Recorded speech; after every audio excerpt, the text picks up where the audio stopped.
Flysurfer just came out with the Stoke V3, and I got a chance to test it out.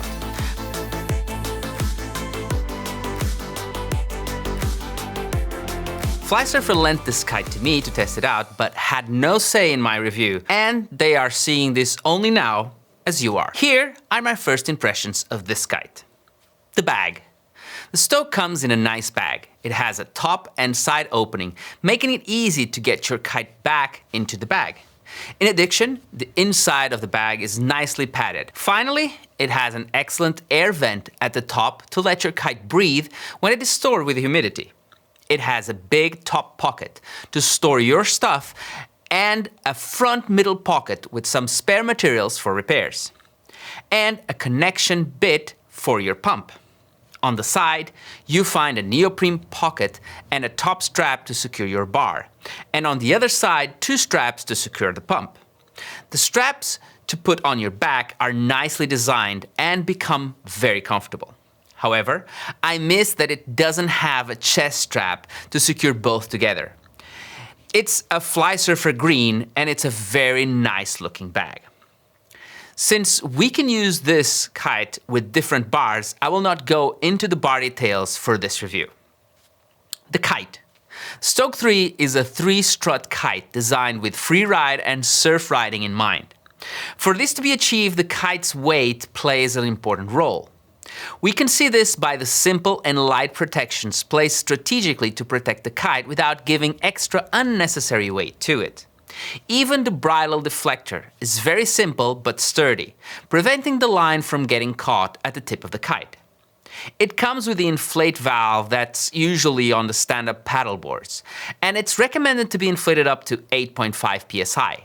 A high pressure compared to the majority of the kites, but I guess the pressure is needed to ensure the low diameter leading edge keeps its shape. It's a simple push button to deflate and it's very easy to use. You do need an adapter, but one is supplied with the kite.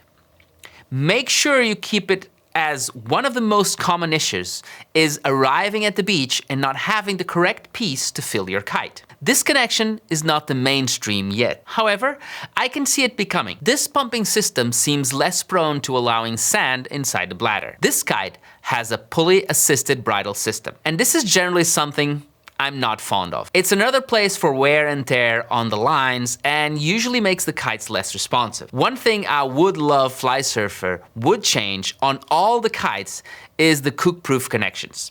This kite comes with knots on both power and directional lines. They do have different colors, but I would still prefer that they had pigtails that made them harder to connect incorrectly. So 1 loop and 1 knot on each side of the kite. On the tip, it has 2 connection points to make the kite have a higher or lower steering force.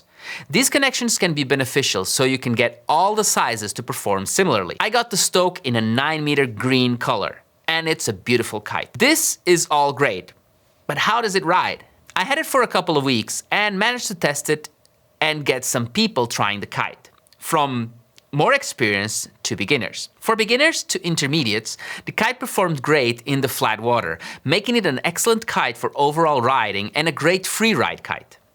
I also tested it for waves on a low wind day with winds around 15 to 18 knots. Again, it was a pleasure to ride this kite as it responded quickly and predictably, allowing me to concentrate more on the surf than the kite. I can't say more about the other sizes, but I would recommend this 9 for people wanting to have an all-around kite and do some wave riding. I tried looping the kite and doing some jumps, and it managed to do them very well. If you want to know more about this kite, check the link in the description for the official Flysurfer page. And if you want to know more about other kites, check the next video.